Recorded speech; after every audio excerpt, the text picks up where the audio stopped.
ಕೃಷಿಯೇ ಜೀವನಾಧಾರವಾಗಿರುವ ಕರಾವಳಿ, ಮಲೆನಾಡು ಮತ್ತು ಬಯಲು ಸೀಮೆಗಳಲ್ಲಿ ಅಡಿಕೆ, ತೆಂಗು, ಬಾಳೆ, ಕೋಕೋ, ಕಬ್ಬು ಮೊದಲಾದ ವಾಣಿಜ್ಯ ಬೆಳೆಗಳ ಜೊತೆಗೆ ಇಂದು ಎಲ್ಲೆಡೆ ಬೆಳೆಸಬಹುದಾದ ಹೊಸ ವಾಣಿಜ್ಯ ಬೆಳೆಯಾಗಿ ಪ್ರಾಮುಖ್ಯತೆಯನ್ನು ಗಳಿಸಿದೆ ಅರಗು. ಅರಗು ಎನ್ನುವುದು ಮೇಣದಂತೆ ಉತ್ಪತ್ತಿಯಾಗುವ ಒಂದು ರಾಳ. ಇದು ಕೆಂಪು ಬಣ್ಣದಲ್ಲಿರುತ್ತದೆ. ಅರಗು ಉತ್ಪಾದನೆಯಾಗುವುದು ಲ್ಯಾಸಿಫೆರಾ ಲ್ಯಾಕಾ ಎಂಬ ಕೀಟದಿಂದ. ಈ ಕೀಟಗಳು ಸ್ರವಿಸುವ ದ್ರವದಿಂದ ಈ ಪ್ರಾಕೃತಿಕ ಅರಗು ಅಥವಾ ರಾಳ ಉತ್ಪಾದನೆಯಾಗುತ್ತದೆ. ಅರಗು ಕೀಟ ಅವಲಂಬಿಸುವ ಗಿಡ ಮರಗಳ ಕೊಂಬೆಗಳ ಮೇಲೆ ಅರಗು ಮೆತ್ತಿಕೊಂಡಿರುತ್ತದೆ. ಅರಗು ಅಥವಾ ಅಂಟು ಉತ್ಪಾದನೆಯ ಕಲ್ಪನೆ ಇಂದು ನೆನ್ನೆಯದಲ್ಲ. ಮಹಾಭಾರತ ಕಾಲದಲ್ಲಿ ಲಾಕ್ಷ ವೃಕ್ಷ ಪ್ರಚಲಿತದಲ್ಲಿತ್ತು. ಭಾರತದ ಬಹುಭಾಗದಲ್ಲಿ ಅರಗಿನ ಕೃಷಿ ಆದಾಯದ ಒಂದು ಪ್ರಮುಖ ಮೂಲವಾಗಿತ್ತು. 20ನೇ ಶತಮಾನದಲ್ಲಿ ವಿವಿಧ ಕಾರಣಗಳಿಂದ ಅರಗು ಉತ್ಪಾದನೆ ತನ್ನ ಮಹತ್ವವನ್ನು ಕಳೆದುಕೊಳ್ಳುತ್ತಾ ಬಂತು. ಆದರೆ ಇಂದು ಮತ್ತೆ ಅರಗು ಉತ್ಪಾದನೆ ತನ್ನ ಮಹತ್ವವನ್ನು ಪಡೆದುಕೊಳ್ಳುತ್ತಿದೆ. ಕೃಷಿಯಾಗಿ, ಉದ್ದಿಮೆಯಾಗಿ, ವಾಣಿಜ್ಯೋದ್ಯಮವಾಗಿ ದೇಶದ ಕೃಷಿಕರಿಗೆ ಪ್ರಮುಖ ಆರ್ಥಿಕ ಮೂಲವಾಗಿ ಇಂದು ಮತ್ತೊಮ್ಮೆ ಅರಗು ಕೃಷಿ ಬೆಳೆಯುತ್ತಿದೆ. ಇಂದು ಅರಗು ಬಳಕೆಯಾಗದ ಕ್ಷೇತ್ರಗಳೇ ಇಲ್ಲ. ವೈದ್ಯಕೀಯ ಕ್ಷೇತ್ರದಿಂದ ಹಿಡಿದು ಆಹಾರೋತ್ಪಾದನೆವರೆಗೂ ಅರಗಿನ ಬಳಕೆಯಾಗುತ್ತಿದೆ. ಅಲಂಕಾರಿಕ ವಸ್ತುಗಳು, ಬಣ್ಣದ ತಯಾರಿಕೆ, ಬೂಟ್ ಪಾಲಿಶ್, ಕಾಗದ, ವಾರ್ನಿಷ್, ಆಟದ ಸಾಮಗ್ರಿಗಳು, ಫೋಟೋಗ್ರಫಿ, ಸೂಕ್ಷ್ಮದರ್ಶಕ ಸಲಕರಣೆಗಳು ಮೊದಲಾದವುಗಳ ತಯಾರಿಕೆಗಳಲ್ಲಿ ಅರಗನ್ನು ಒಂದು ಪ್ರಮುಖ ಕಚ್ಚಾ ವಸ್ತುವಾಗಿ ಬಳಸಲಾಗುತ್ತದೆ. ಸಾವಿರಾರು ರೀತಿಯ ಔಷಧಿಗಳ ಉತ್ಪಾದನೆಯಲ್ಲೂ ಅರಗು ದೊಡ್ಡ ಮಟ್ಟದಲ್ಲಿ ಬಳಕೆಯಾಗುತ್ತಿರುವುದನ್ನು ಕಾಣಬಹುದು. ಕರ್ನಾಟಕದಲ್ಲಿ 20ನೇ ಶತಮಾನದ ಆರಂಭದಲ್ಲಿಯೇ ಅರಗಿನ ಉಪಯೋಗ ಬಹಳ ಚಾಲ್ತಿಯಲ್ಲಿತ್ತು. 1937ರಲ್ಲಿ ಆರಂಭವಾದ the Mysore lac and paints works limited ವಿವಿಧ ಪೇಂಟ್ಗಳು, ಅರಗು ಉತ್ಪನ್ನಗಳು ಮತ್ತು ಚುನಾವಣೆಯ ಸಂದರ್ಭದಲ್ಲಿ ಉಪಯೋಗಿಸಲಾಗುವ ಅಳಸಲಾಗದ ಶಾಯಿಯನ್ನು ಉತ್ಪಾದಿಸುವ ದೇಶದ ಏಕೈಕ ಸಂಸ್ಥೆಯಾಗಿದೆ. ಅರಗು ಕೃಷಿ ಅನೇಕ ವರ್ಷಗಳ ಕಾಲ ಜಾರ್ಖಂಡ್, ಛತ್ತೀಸ್ಗಢ, ಮಧ್ಯಪ್ರದೇಶ, ಪಶ್ಚಿಮ ಬಂಗಾಳ, ಒರಿಸ್ಸಾ, ಮಹಾರಾಷ್ಟ್ರ ರಾಜ್ಯಗಳಿಗೆ ಮಾತ್ರ ಸೀಮಿತವಾಗಿತ್ತು.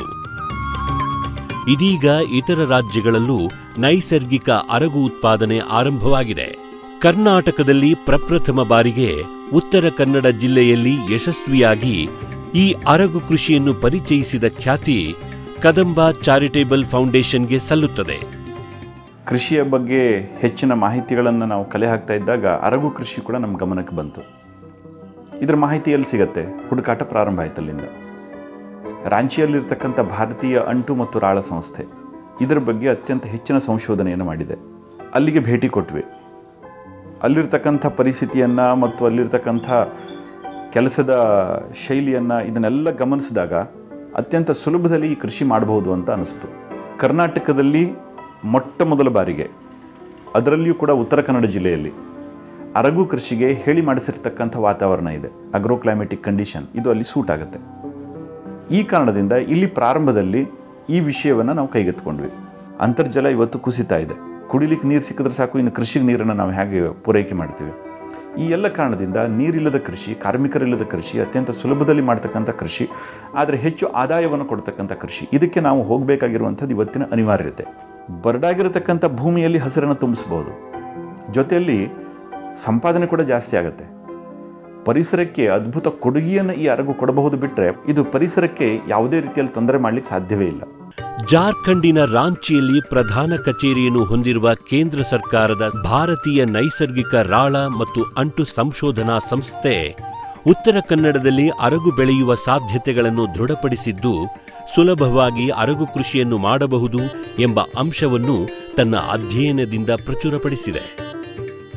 ಉತ್ತರ ಕನ್ನಡದ ಸಿರಸಿ, ಸಿದ್ದಾಪುರ, ಮುಂಡಗೋಡ, ಅಂಕೋಲ ಮೊದಲಾದ ಭಾಗಗಳಲ್ಲಿ ಅರಗು ಕೃಷಿಯನ್ನು ಆರಂಭಿಸಿ ಯಶಸ್ವಿಯಾದ ಅನೇಕ ಕೃಷಿಕರಿದ್ದಾರೆ. ಈ ಭಾಗದ ರೈತರಿಗೆ ಪರಿಣಿತ ತಜ್ಞರಿಂದ ತರಬೇತಿ ನೀಡಿ ಅರಗು ಕೃಷಿಯ ಉಪಯೋಗಗಳನ್ನು ಮನದಟ್ಟು ಮಾಡಿಕೊಡುವ ಕೆಲಸ ಕದಂಬ ಫೌಂಡೇಶನ್ ವತಿಯಿಂದ ನಡೆಯುತ್ತಿದೆ. ಅರಗು ಉತ್ಪಾದನೆಗೆ ಸಹಕಾರಿಯಾಗುವ ಕೀಟಗಳನ್ನು ವೈಜ್ಞಾನಿಕವಾಗಿ ಬೆಳೆಸಿ ಅರಗು ಕೃಷಿಯನ್ನು ಮಾಡಲು ಸಿರಸಿಯ ಕೃಷಿ ವಿಜ್ಞಾನ ಕೇಂದ್ರ ಮತ್ತು ಧಾರವಾಡದ ಕೃಷಿ ವಿಶ್ವವಿದ್ಯಾಲಯದ ಸಹಯೋಗದೊಂದಿಗೆ ಅನೇಕ ಕಾರ್ಯಾಗಾರಗಳನ್ನು ಹಮ್ಮಿಕೊಳ್ಳಲಾಗುತ್ತಿದೆ. ಕದಂಬ ಫೌಂಡೇಶನ್ ಈ ಎಲ್ಲ ಕೃಷಿ ವಿಸ್ತರಣಾ ಕಾರ್ಯದಲ್ಲಿ ಮುಂಚೂಣಿಯಲ್ಲಿದ್ದು, ಭಾರತೀಯ ಅಂಟು ಮತ್ತು ರಾಳ ಸಂಸ್ಥೆ ರಾಂಚಿ, ಕೃಷಿ ವಿಶ್ವವಿದ್ಯಾಲಯ ಧಾರವಾಡ, ಕೃಷಿ ವಿಜ್ಞಾನ ಕೇಂದ್ರ ಸಿರಸಿ, ಕೇಂದ್ರ ಸರ್ಕಾರ, ಉತ್ತರ ಕನ್ನಡ ಜಿಲ್ಲಾ ಪಂಚಾಯತ್ ಮತ್ತು ಇತರೆ ಸಂಬಂಧಿತ ಸಂಸ್ಥೆಗಳ ಸಹಕಾರದಲ್ಲಿ ಉತ್ತರ ಕನ್ನಡ ಜಿಲ್ಲೆಯಲ್ಲಿ ಅರಗು ಕೃಷಿಯ ಮಹತ್ವವನ್ನು ತಿಳಿಸುವ ಕಾರ್ಯದಲ್ಲಿ ತೊಡಗಿದೆ.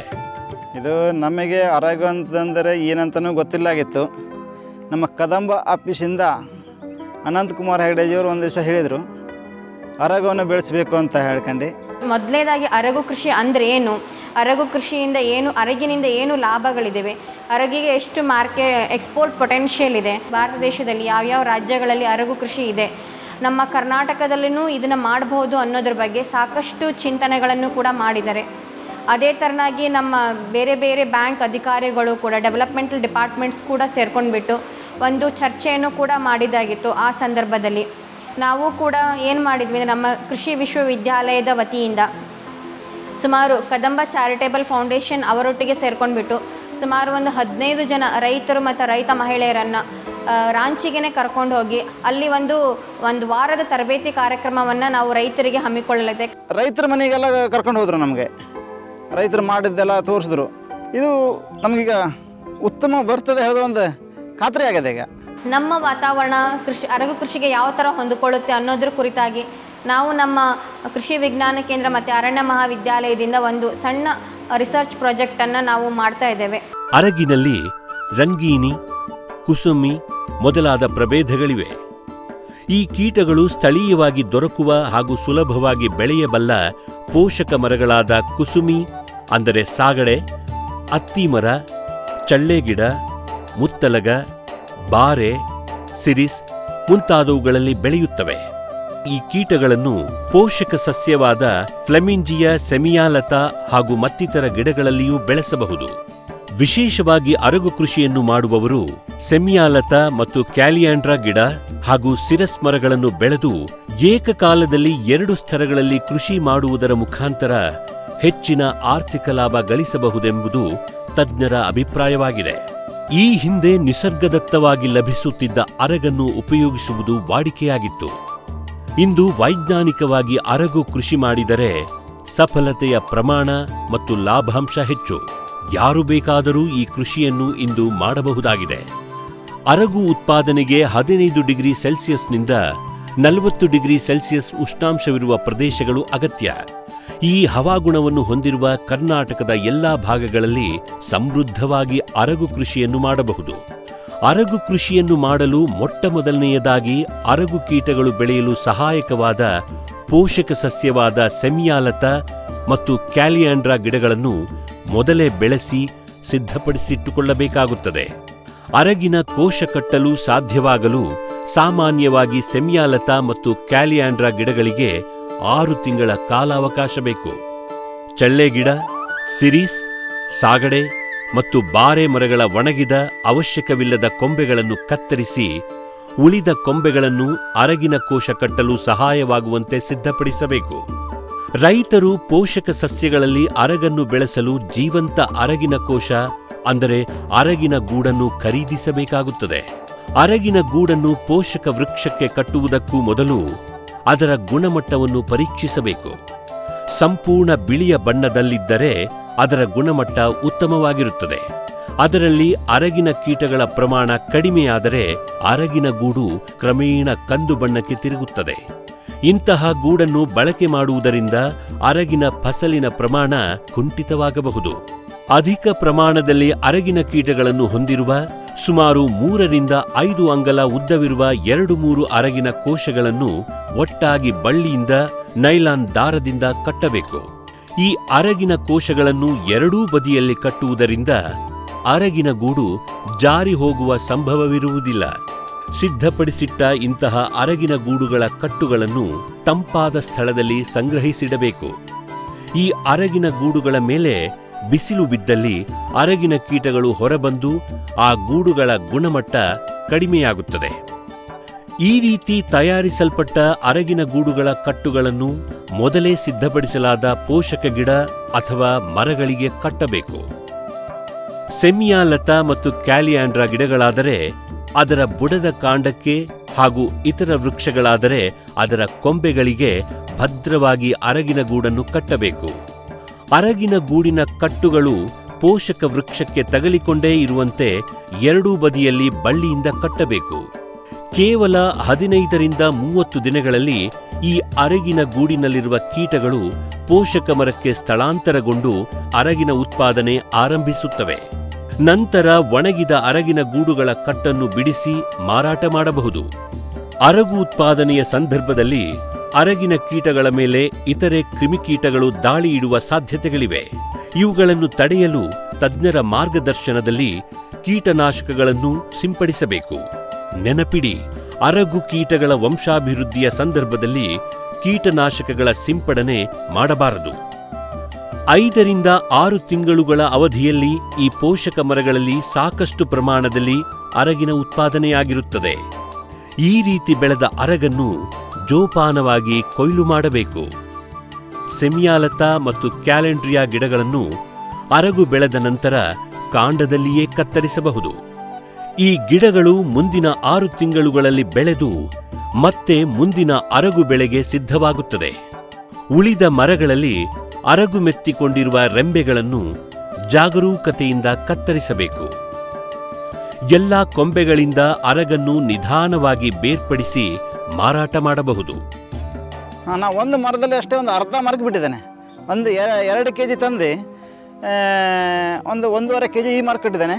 ಬಾಕಿ ಸಂಪಲ್ ಒಂದು ಹಲಸಿನ ಮರಕ್ಕೆ, ಹತ್ತಿ ಮರಕ್ಕೆ ಇಂಥದ್ದು ಹೀಗೆ ಸಂಪಲ್ ನೋಡಿದ್ದೆ. ನುರ್ಕುಲು ಗಿಡಕ್ಕೆಲ್ಲ ಈ ಶಾಗಡೆ ಮರಕ್ಕೆ ಮಾತ್ರ ಚೆನ್ನಾಗಿ ಬಂದಿದೆ.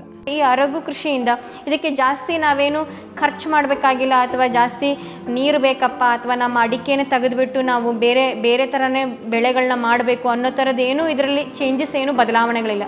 ನಮ್ಮ ಇದ್ದ ಬೆಳೆ ಮೇಲೆ ಅಥವಾ ನಮ್ಮ ಇದ್ದ ಗಿಡಗಳ ಮೇಲೆ ನಾವು ಅರಗನ್ನು ಕಟ್ಟೋದ್ರಿಂದ, ಅರಗಿನ ಕೀಟವನ್ನು ಕಟ್ಟೋದ್ರಿಂದ ಈ ಅರಗನ್ನು ನಾವಿಲ್ಲಿ ಪಡಿಬೋದು. ನಾವು ವ್ಯವಸ್ಥಿತವಾಗಿ ಅರಗು ಕೃಷಿಯನ್ನು ಮಾಡಿದರೆ ಜೀವ ಸಂಕುಲದ ಮೇಲೆ ಯಾವುದೇ ಪರಿಣಾಮ ಇಲ್ಲ ಅಂತಲೇ ನಾನು ಹೇಳ್ತೀನಿ. ಮತ್ತು ಈವನ್ ಜೀವ ವೈವಿಧ್ಯತೆ ಮೇಲೂ ಕೂಡ ಯಾವುದೇ ಪರಿಣಾಮ ಆಗೋದಿಲ್ಲ.